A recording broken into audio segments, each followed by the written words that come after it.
మీనరాశి వారు చాలా కాలంగా తాము ఎదుర్కొంటూ ఉన్నటువంటి సమస్యలకు ఈ వారం పరిష్కారం లభించబోతున్నాయి. అలాగే ఎంత కష్టపడితే అంత మంచి ప్రయోజనాలు కూడా పొందుతుంటారు. అనుకున్న పనులు సమయానికి పూర్తి చేసుకునేందుకై స్నేహితుల యొక్క సహకారాన్ని కోరుకుంటూ ఉంటారు. ఆర్థిక వ్యవహారాలు గతం కంటే పుంజుకునే అవకాశాలు ఉన్నాయి. వివిధ రూపాల్లో వ్యవహారాలు కలిసి వస్తుంటాయి.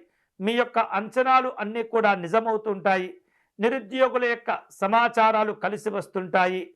దూరపు బంధువుల నుండి పలు రకాల వార్తలను తెలుసుకుంటూ ఉంటారు.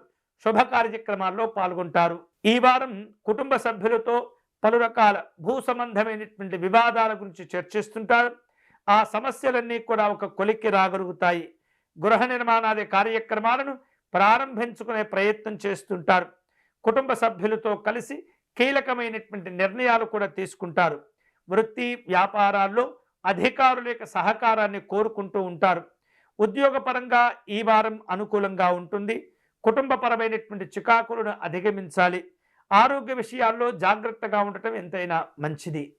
ఈ వారం ఈ మీనరాశి వారు శుభకరమైనటువంటి ఫలితాలు పొందేందుకై లక్ష్మీ నృసింహస్వామి వారిని పూజించటం మంచిది.